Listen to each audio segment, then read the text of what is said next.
Good morning, everyone. Here at Bitcoin Say What? Bitcoin Say What? Boom. We are here to educate,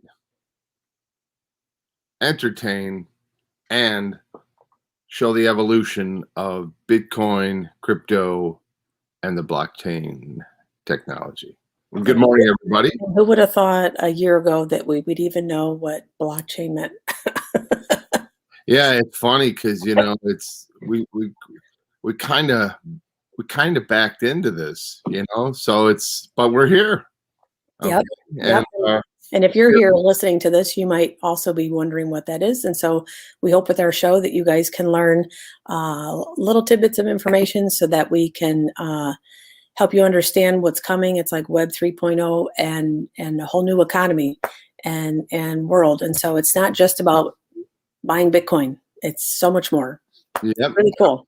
Absolutely. It's a whole new world. Isn't that a song? I think it's a Disney song. So, all right.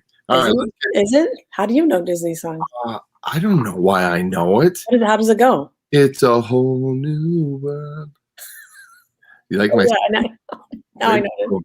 I'm telling you, I'm going to keep my day job. All right. You go ahead and you want to talk about some crypto news? Yes, we do. Is this Bitcoin or crypto? This is it's a little bit of both. So okay, just bring it up, and as he's bringing it up, okay.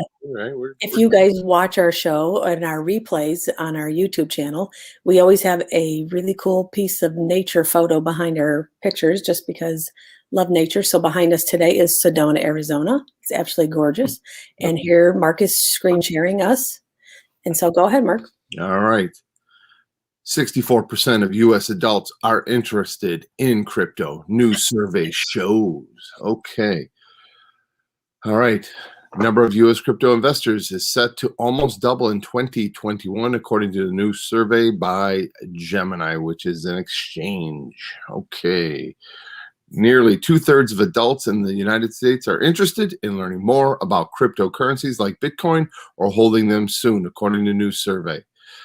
Gemini, a crypto trading platform owned by Tyler and Cameron Winklevoss, released a new State of U.S. Crypto report providing insights about consumer trends in the crypto market in the U.S. The data was collected from a national survey of 3,000 U.S. adults aged 18 to 65 with $40,000 or more in household income. So let me go down here a little bit. Which right there, just to stop you real quick as you're figuring out what you want to kind of pull from that. So keep finding what you want to pull from that. That just kind of said to me, like, most people think, oh, you got to be kind of have, 6-figure income in order to invest into Bitcoin or something like that. You don't. You can buy tiny little fractions of it. It's not like buying a stock. And so they're saying people with an income of 40,000, and I'm not saying that's low income. I'm just saying, I think sometimes the average person living in America thinks, oh, you've got to have a lot of money to do this. You don't. So go ahead, dear. The survey also identified the potential growth of female crypto investors, which make up to just 26% of current crypto holders, according to Gemini's estimations. According to the survey, more women than men indicated a willingness to get into crypto soon, making up 53% of crypto-curious respondents interested in investing in crypto. So that is awesome to hear. As we have both, Brenda and I, recognize that we don't see a lot of women currently in the space, this arena. We definitely think that this is a very big bonus. Would you not agree with that, Brenda? Yeah, I actually, we follow quite a few people on Twitter and on various other sites. And I would say that it is more male dominated as far as just who's in the space. But I definitely think that once the few ladies that I've spoken to about it, my friends and business people that I've talked to, all the women are very interested. And in fact, when they end up going home and talking to their husbands are the ones that are like, no, I'm not putting any money into Bitcoin because they're hesitant. So I actually think women, for the most part, will come around to this quicker. And I don't, and I know that sounds kind of converse of what we're saying, that more men are in it now. And when I talk to the women, so I don't know if it's, I don't quite understand. I mean, every woman that I've talked to is pushing the husband to get into crypto. Yeah. And so maybe it's just my friends, and I've got really cool friends. So, Well, I don't know, or maybe I'm a really good person to explain it, and maybe that's what it is. It's just women who can explain it and understand it and feel passionate about it and know what it can do for their family. Because when I talk about it, I'm thinking about the future of our children when we're gone and we've passed on, that I want to have something for them, and for them to actually take action now. So I don't know, maybe it is about, there's going to be a whole female movement to kind of understand this, because women tend to think, for the most part, at least my friends, I think women tend to think more about their children and the future for their children. And I'm not saying that all men don't feel that way, and so I think that women can wrap their head around the concept of what Bitcoin and the blockchain can do, and especially for their kids, even for jobs. I mentioned that, a lot of our replays talk about jobs. So yeah. I and not only that, I think women have a tendency to be much better communicators, and they communicate. They spread things faster. It just we talk a lot. What's that? Because we talk a lot. Well, they've done studies. Women, communicate their skill set, we'll call it, seems to be more advanced. They chatter a little bit more and talk. And honestly, it is what it is. I mean, you can't, you can sit there and say, "Oh, no, this is." I think it's great. I'm excited. I think that at least for me, when I get excited about something, anything, I go blab it to everybody, and not necessarily blab it, but I mean, I've talked to our doctor yesterday. I was on a virtual doctor appointment. Our doctor, I talked to our refrigerator repairman, and I talked to the cable guy the other day. And who else have I talked to? And of course, all my girlfriends, and every one of them are all interested in crypto. And not because I talked to them, they were already aware of it. And so some are in it. Yeah, some are in it. Some are thinking about it, and some are kind of want to know about it. So yeah, you've got three levels kind of at that point of adoption. And I think that the more that we say it, I don't say like, "Hey, did you buy any Bitcoin and how much do you have?" Because that's extremely rude. You would never say to somebody, "Are you in the stock market and how much do you have saved?" It's just like, I'm like, "Hey, have you guys heard of crypto or Bitcoin?" Because, and they're like, "Yeah." And they're like, "Hey, you heard about Dogecoin?" Or "I heard about Bitcoin," and blah, blah, blah. And so I think people don't want to talk about it because they don't know if it's something that is weird, or as some people say, is a Ponzi scheme, but we won't say who said that. Yes, I would agree. We'll talk about that tomorrow. We're going to talk about the Bitcoin and gold debate tomorrow. But go ahead, Mark. Here's your next piece. Here's my second article. Okay, moving it forward. Online digital music retailer Beatport accepts Bitcoin for songs. Beatport will accept Bitcoin as a payment method starting this July and is launching an NFT range in the meantime. I'm not sure what Beatport exactly is. It is a digital music portal for DJs and musicians. Announced this week that it would begin accepting Bitcoin as a means of payment on its website. Beatport hosts and sells music tracks for use by DJs, returning a portion of these proceeds to the original artist. Very freaking cool. Wow. Well, I think it's just nice because now all of a sudden, the people that, okay, so I'll drop a name, Caleb.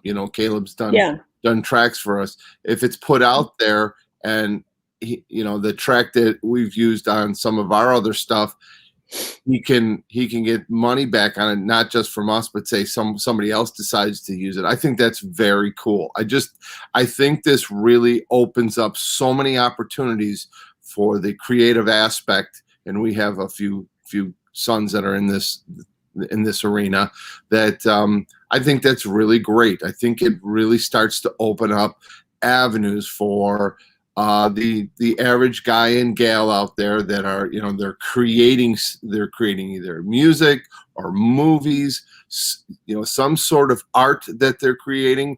I think this is awesome. I'm going to go a little bit further in the article here. The company announced that it would accept Bitcoin starting in June. Beatport CEO Rob McDaniels said that the decision to accept Bitcoin was born out of a desire to continue innovating even amid the COVID-19 pandemic. So, any thoughts on that from you, Brenda? No, not really. Nope. Okay. I'm going to quick finish up here. Beatport announced on the same day that it would launch its own non-fungible token, or NFT, range title music for future dance floors on Friday in cooperation with Crypto.com, with Crypto.com CRO ranked to the 30th by market capitalization, having a current valuation over $5 billion. So it's essentially just being able to pay back people that are creating and cutting out the middleman who were, say, record producers. Oh. Now this is really kind of one-to-one or peer-to-peer. So this is probably in a very basic formation, probably not we're talking about maybe necessarily people who create, albums. I'm aging myself there, or whatever you want to call it now. Vinyls. What's that? Vinyls. That's what they call it. Oh, vinyls. Okay. Vinyl's what you have on the siding on your house. We do, because we're, we don't have a lot of money. We don't have a nice, brick home.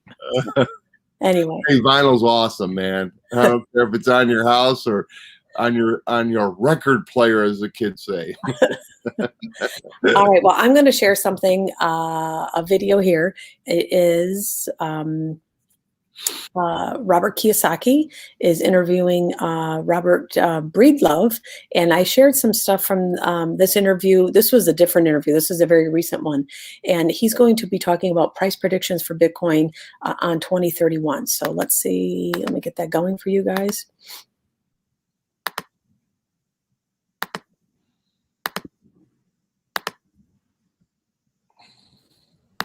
So going into 2031, which, as we left off earlier, I would expect the U.S. money supply to expand from 20 trillion-ish today to about 500 trillion in the next 10 years.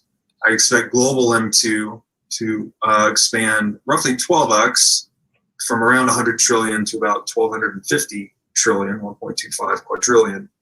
And the difference there is that a lot of the weaker international currencies will have collapsed into the dollar. So the dollar will actually have grown in purchasing power overall. And I think by this time, so going into 2031, let's say, that Bitcoin will have continued its growth trajectory.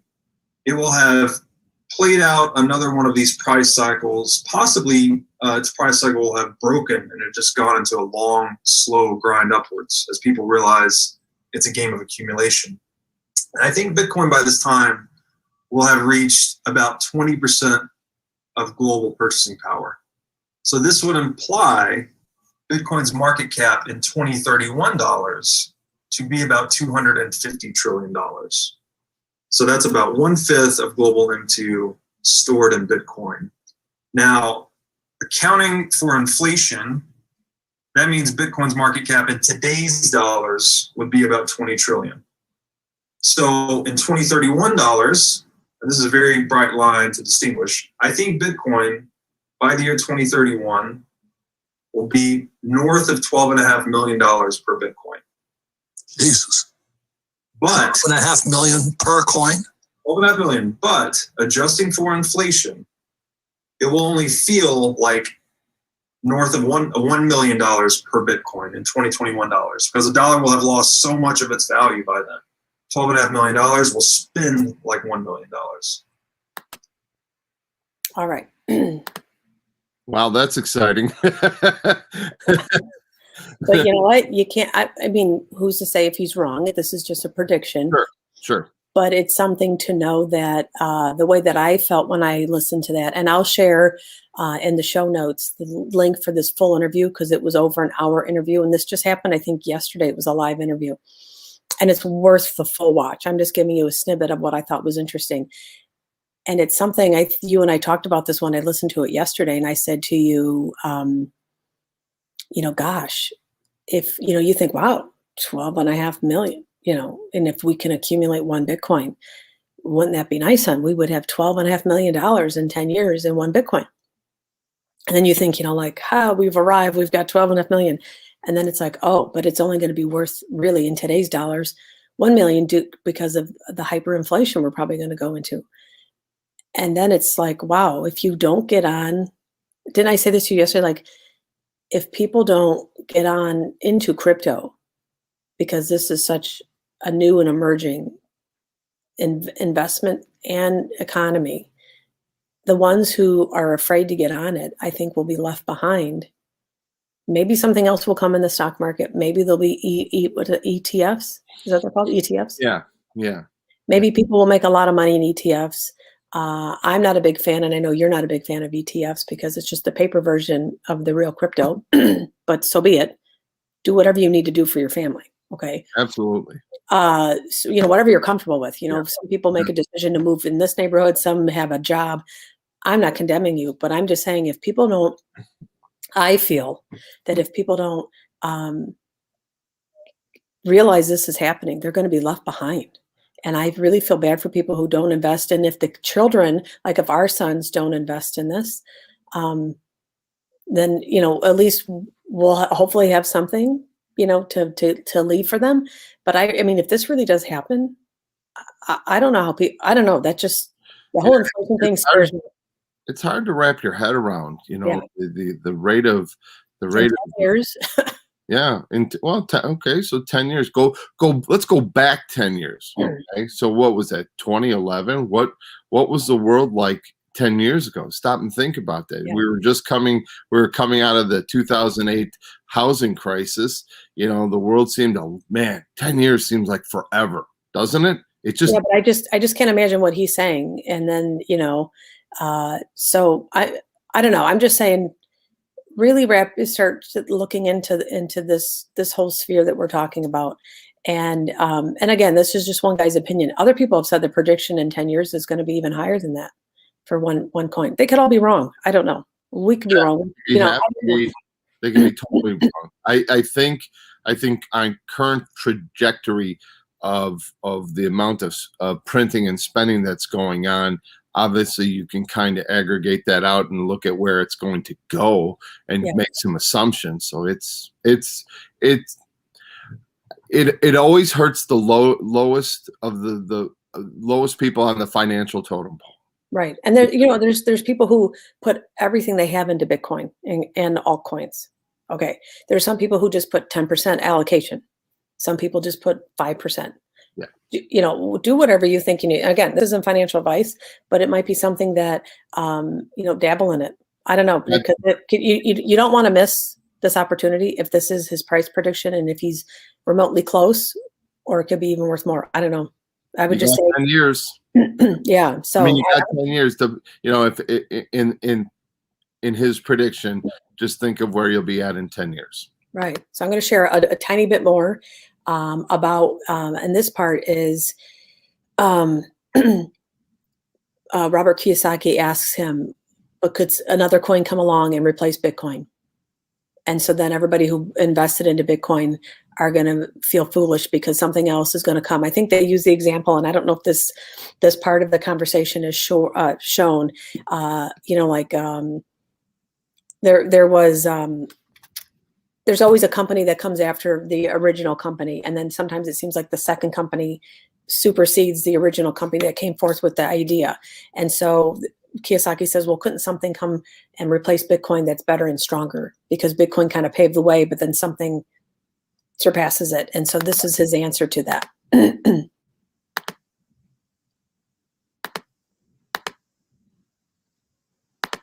All right, let me get to that point.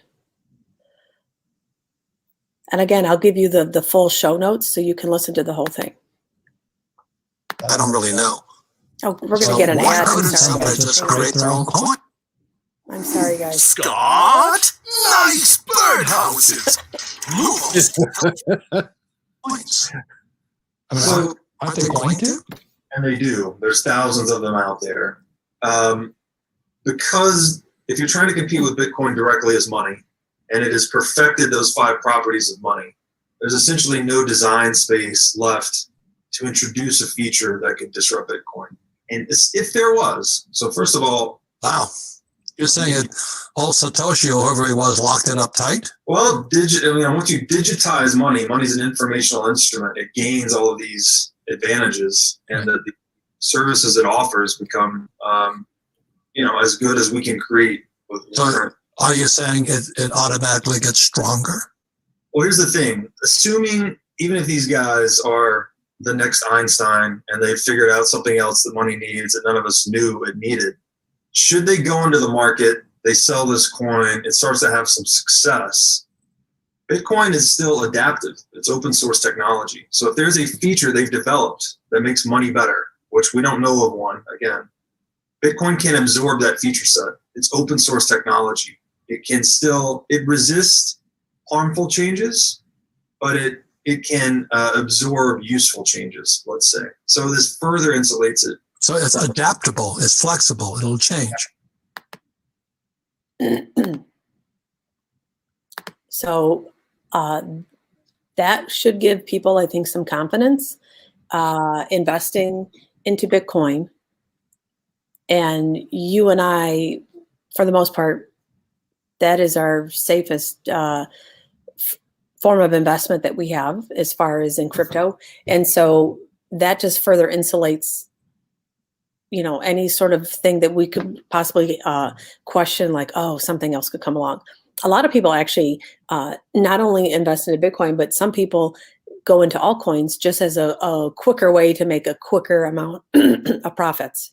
And so they get in and get out. You have to know how to do that too. Otherwise, you're going to get in and it's going to ride up fast, these altcoins. Well, but then they can crash. So if you don't know that strategy, a lot of people just buy Bitcoin and they hold it, or it's called hodling it, if you hear that, HODL. And so that's just something to keep in mind. So I think just Breathe Love made a good point that Bitcoin can adapt. It's written in the code that it can adapt positive things and make it even stronger and better. Yeah. What's the name of the group that our sons listen to? Stronger. Here we're doing. Oh. Do it. Sing it, Mark. You're singing today. Oh, no, I'm not singing. I already sang once this do it. Come on, do it. I sound like a cat cry. Daft Punk. Daft Punk. It was a stronger, better, faster, stronger. Yeah. That should be Bitcoin's, song. I love that song too. I don't know if anybody knows that song. That's a good song. So. All right. I am going into my next article here. Okay, cool. Share with We're you. at 22 minutes, just so you know. All right. Good. Okay, I will. Okay, here we go. Signature Bank goes head-to-head with Silvergate in Bitcoin-backed lending. Signature's CEO said on an earnings call Wednesday, the bank wants it to be a no-loss business. There is the CEO. All right, the bank joins its rival, Silvergate, which has been offering Bitcoin-backed loans since June of last year, and crypto lending startups including Genesis, BlockFi, and Unchained Capital. Genesis, like CoinDesk, is owned by Digital Currency Group. The move shows an appetite for crypto collateralized loans from banks that have more stable funding sources, FDIC insured deposits, and tougher underwriting standards than startups. So what we're looking at here is the adoption by mainstream centralized banking system to see people that have Bitcoins and want to, say, collateralize or borrow money, hold my Bitcoin and borrow money to buy possibly more Bitcoin. Could you read the bottom of that? Scroll it up. I was reading ahead. So just Absolutely. I'm going to go up. Okay, so what is it? Can you read that part that says we want it to be? Yes, I could read that. We want it to be a zero-loss business, says Signature CEO Joseph DiPaolo. And so we're only going to have it for very, very best clients. What does that mean?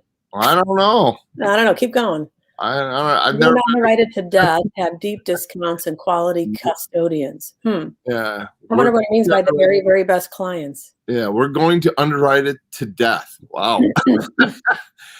Have deep discounts and quality custodians. It will contribute to 2021, but not necessarily in the second quarter to a great extent.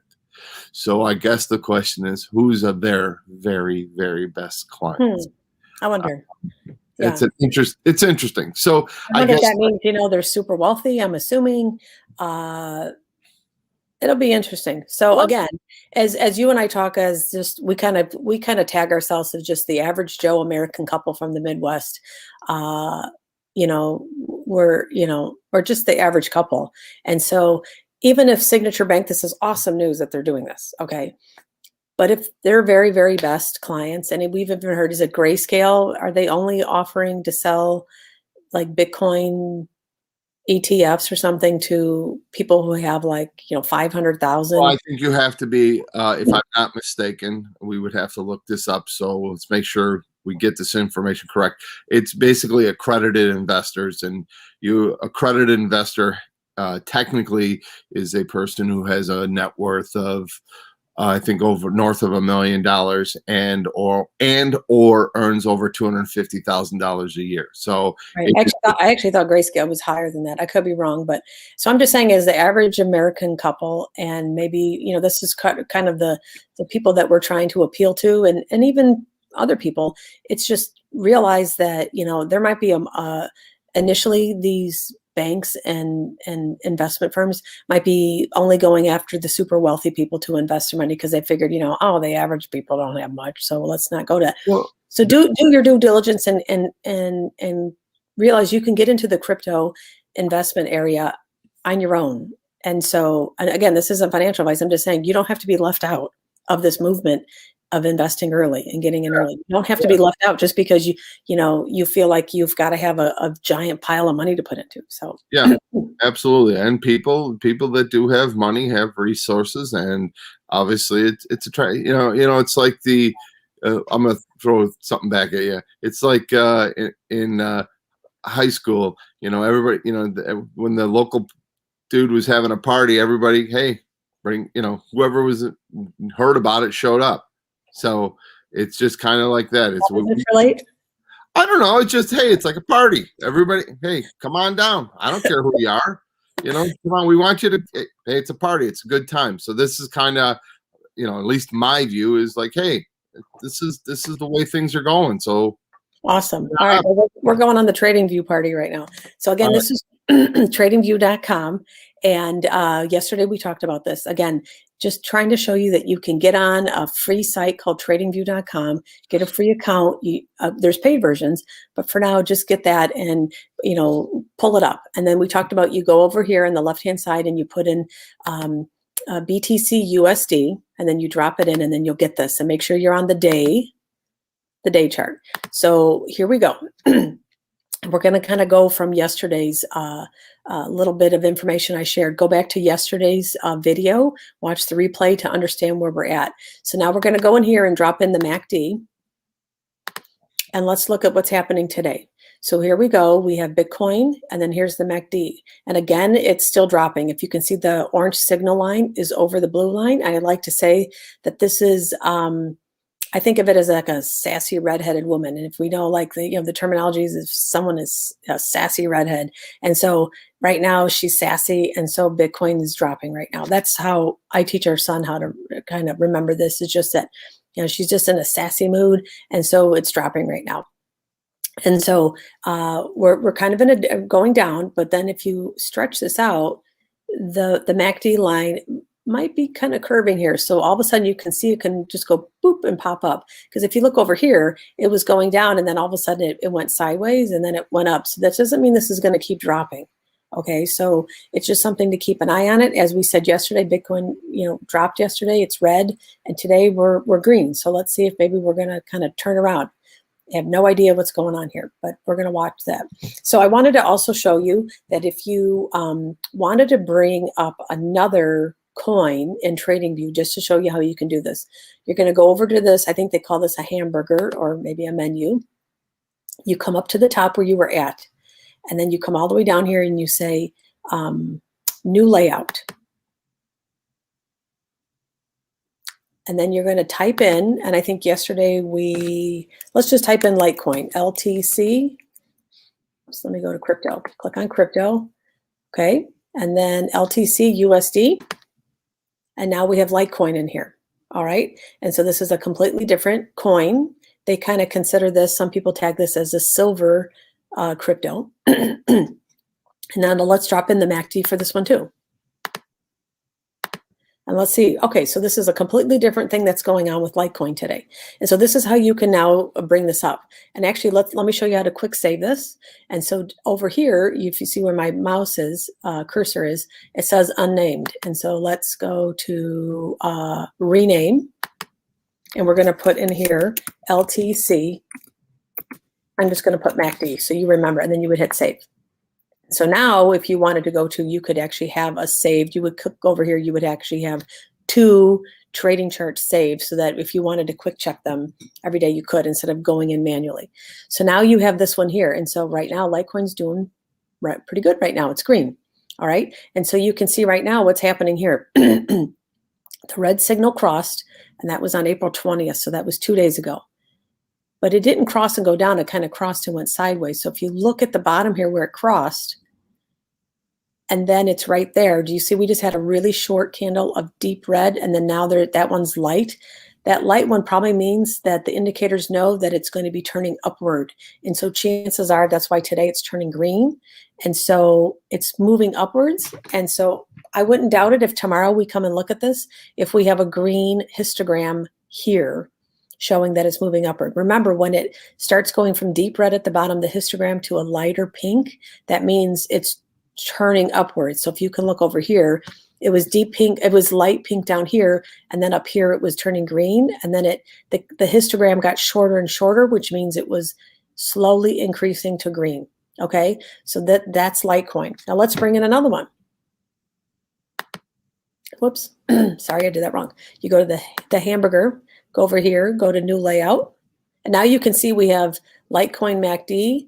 And then this is the one that I was working on for Bitcoin. Now we're going to go to new layout again. And let's just pull in a third one. And let's do, I think Mark talked about Dogecoin. Doge. Doge. Do I want to do, let's do this one. All right. So he's coming down. Okay, so now let's drop in the MACD. Okay, so now we can see here that the MACD is above the signal line, okay? But it's starting to curve down, and can you see that the histogram at the bottom is gone from a deep green to a lighter green, which means it's gonna probably start trending down. And so we're gonna just play around with this here. So now, you know, and then let's save it.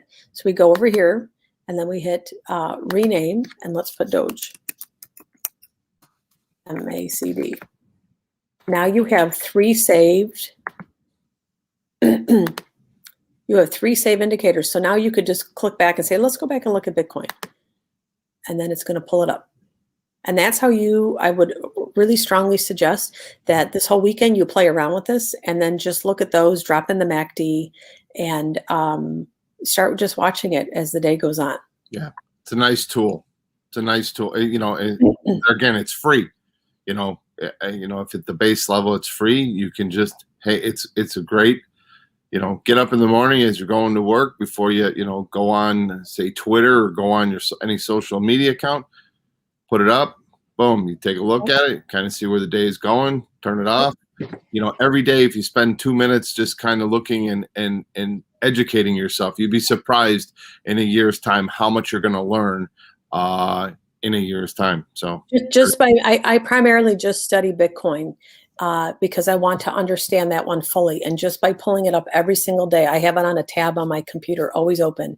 And then I just start to see if I see certain things, patterns and stuff. So don't assume that, you know, you don't have to be, you know, the people who are trading during the day or trading or investing for their clients, that's a whole different animal, the knowledge that they have to have, because they're investing millions of dollars.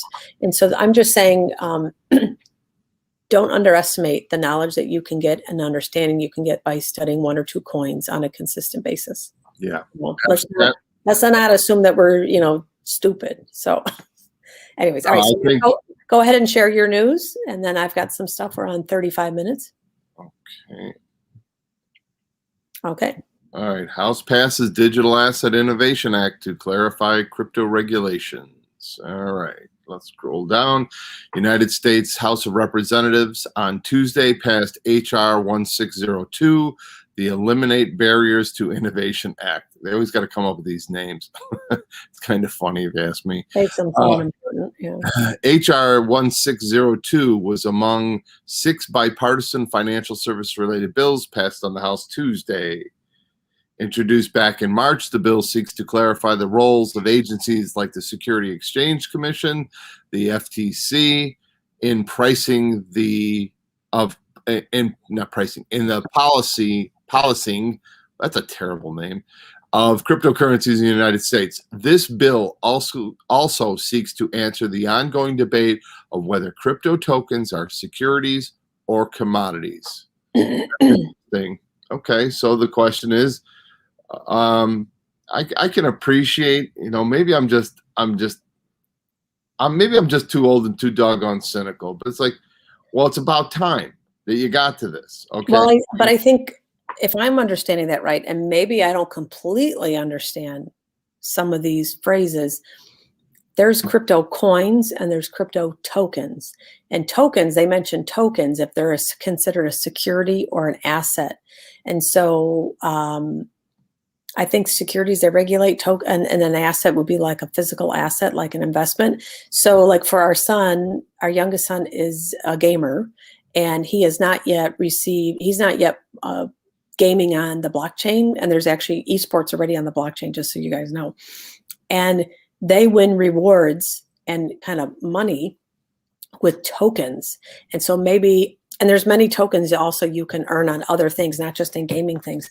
And so maybe they're starting to address like, oh gosh, we better get a handle on this before this gets out of hand, because people are earning money with these tokens. And then these tokens can then be turned in and to be exchanged in for real money. And so maybe that's what they're trying to figure out, is if the tokens are different than a coin and how they're going to label them for taxing. This is all about taxing. So right. So this is about labeling what it is. But I want to get into the second part of this, which I found interesting.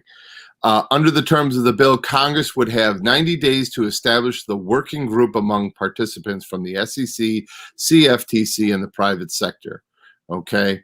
One constituent, oh my gosh, forget about that one. The working group would have a year to issue a report analyzing current crypto regulatory climate. So I guess what I'm getting at here is, okay, what we read in headlines is, oh, they're going to ban crypto, or, oh, what's going on with crypto?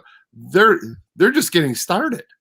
I mean, this article just basically states that they got 90 days to establish who's going to participate in this. And then they've got another year to report it analyzing current crypto regulatory climate. I'm saying right now, the U.S. is so behind on this from the rest of the world.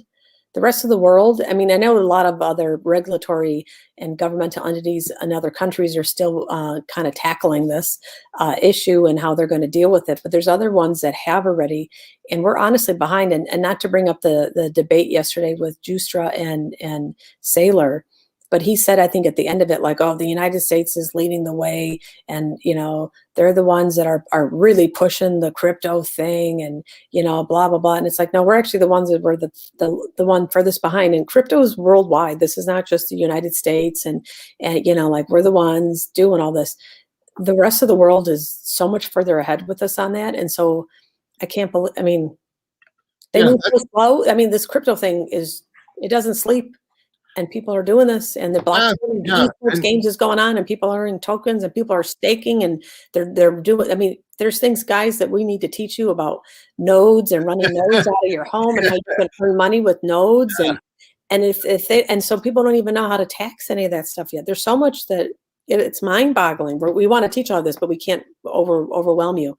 Yeah, it's one of those things. It's just, well, what the hell you been doing? No offense, but doggone it, it's not like it's not like this popped up 3 weeks ago.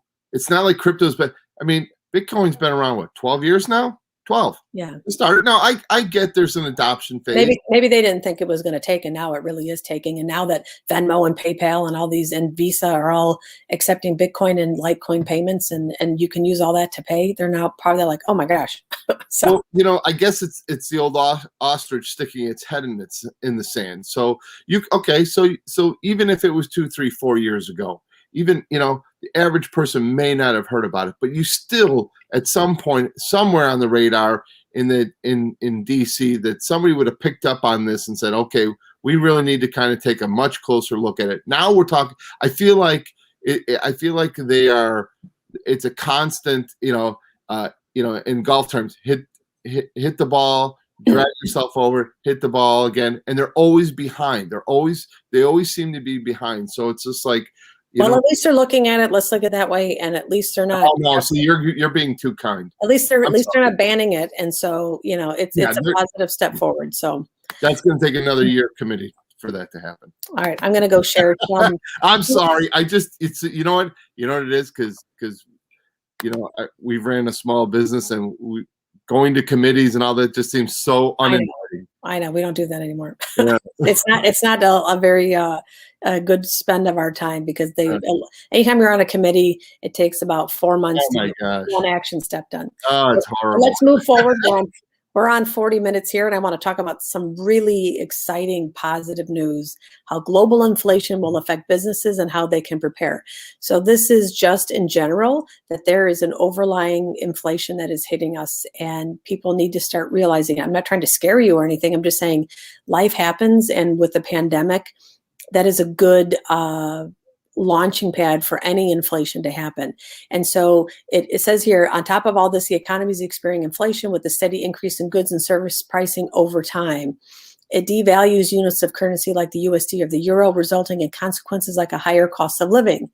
Pandemics are friends to inflation. And so we're still in the middle of this pandemic.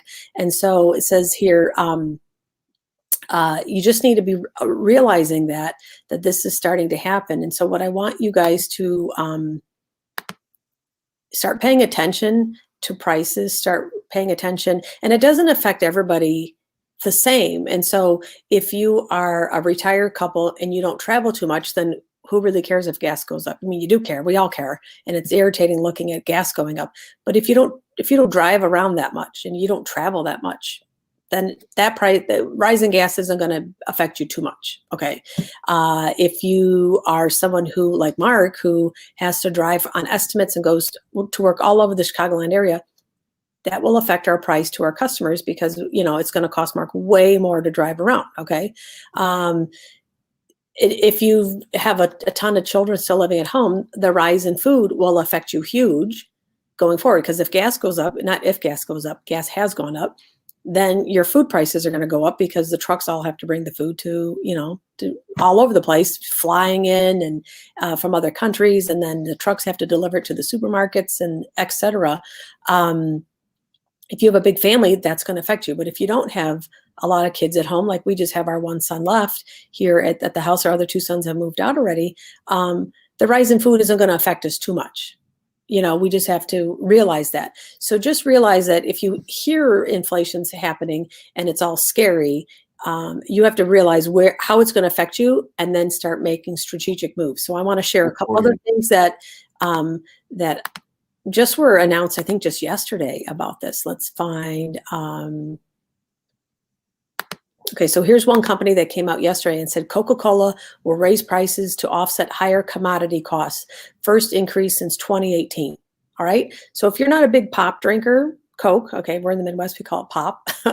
If you're not a big Coca-Cola drinker, who cares? But if Coke's doing this, then Pepsi's going to do it. And then Coke, I don't know, Mark, what does Coke also make? Is Coca-Cola's into Oh my gosh. What don't they make as far as drinks go? Yeah, they're Sprite. Are they Gatorade and who are? Yeah, Dasani, I think is the water they have. I mean, they have a very large portfolio as far as drinks go. How about this? I'll keep it easy. Why don't you do this? Why don't you just go in your pantry, grab a spoonful of sugar, eat it. It's a lot less expensive. Throw down some water, and it's. As Mark last night poured himself a big glug of Coca-Cola. You did, but I did. I'm not. Hey, But how often do we? How We don't. often? Yeah, we primarily drink We water. never. in the We house. never. So Yeah. it's almost Yeah, in our world. It's almost like, oh, there's pop in the house. that. It's almost like a dessert. It's like a dessert wine. Yeah. We only had it because we had our son filming here because we run another business, and so Mark does film for our remodeling business with our oldest son, and we had ordered pizza and because he was over, and so we got pop with that. But other than that, we never have Coca-Cola or Pepsi or anything in the house. So a way to combat that would be, and this is part of my money saving tips down the road, but start putting just water in your budget, and I don't mean necessarily water where you go buy it at the store. You're just feeding that animal. And that, like, again, it's Coca-Cola. Go get yourself a water filter and then filter your own water out of your home. So that's just one thing. Yeah. So I'm going to show one other company that came out yesterday and said they're raising prices too. Here we go. Procter Gamble said they're raising prices in September. And then this was someone who made a tweet about it and just said, not having made enough money during the pandemic on hand sanitizers and other products, Procter & Gamble will slowly it says is will raise prices in September. And so that's just two people that came out yesterday, two companies that came out yesterday. And so start to really pay attention at the supermarkets, whoever shops in your family, and realize that. And my biggest advice to you is, knowing that we're going to be going into an inflation, start shopping and only buy things that are on sale. And the only way you can do that is to start stocking up a little bit extra of products out of your home. And so when laundry soap from Procter & Gamble, I don't know if they make laundry soap, but if they do, then when it's on sale at a good price, buy 3 of them instead of just 1. So that way you can get through till the next sale cycle. And so that way, that's how smart people do it. They take advantage of sales. And so do that. And then I had And hey Brenda, you buy your Bitcoin the same way. When it's on sale, yes, you buy. Yes. And when it's not on sale, you don't buy. It's a pretty simple formula, right? Yes. There's a gentleman that we have a great relationship with. His name is Bitcoin Ben, and he had a great quote that he actually said, and it stuck in my mind. And he goes, when your favorite jeans are on sale at whatever store you go, he goes, do a favorite jeans on sale cheap, you'd go and maybe buy 1, 2, or 3 pairs because you're like, holy cow, this is on sale. And he said, so when your favorite crypto coin is on sale, you try to have some extra money put aside so you can buy it on sale, because you know it's a great buy, because you know it is. And right now, Bitcoin is on sale. In our opinion, it's on sale. So anyways, I want to share one other thing, and then we're going to close up shop here today. And this is one other money saving idea in order for you to stack your sats, which is your Bitcoin Satoshis. So you have a little extra money that you don't even have to cut out of your budget, that you don't have to make extra money. You can just save out of your budget so that you can do things that will automatically save you money. So I gave you tips yesterday, and let's go paperless. See if all your different bills, you can go paperless. That will save you a couple bucks a month. And save a tree. Save a tree. Use Gas Buddy to figure out if you can use your see the little piggy bank of Bitcoin Satoshi. Use Gas Buddy to find out cheapest gas when you need a gas pump. See if you can switch internet providers to get a cheaper internet. That'll be every single month of savings. And my tip for today is try to see if you can save money on your monthly bills for automatic payments. Some companies will actually give you a savings if you automatically pay. Now, if they don't, then don't bother with it, because why have them dip into your account? Or it actually might be a savings to you, because if you automatically pay, and if you have a busy lifestyle, if you're late, they're going to charge you a late fee. So sometimes automatic payments, you might not get a discount from the company, but it might actually save you money, because if you're notoriously late just because you're busy and you forget. I mean, gosh, Mark, years ago when we had our kids, when the kids were way little, and I was overwhelmed, and then I'm the one that pays the bills, and then you would say to me, why do we have a late fee? And I'm like, oh, totally forgot. I got no sleep this past week and stuff like that. And some of these companies charge you like $30 because you're late. And you're not that late. You're just a day late and they nab you. So sometimes going automatic payment is going to save you guys money. Yeah. So that's all we have to say for today. Anything to wrap up before tomorrow? No, thanks for joining us here at Bitcoin Say What? Bitcoin say what? And we'll be back tomorrow. Boom. And we'll be back tomorrow with, we're going to talk about the debate yesterday for gold versus Bitcoin and a few other things. Yep. And I think that's it. So have yourself a great day. All right. All right. We'll see you later. Bye. Bye-bye.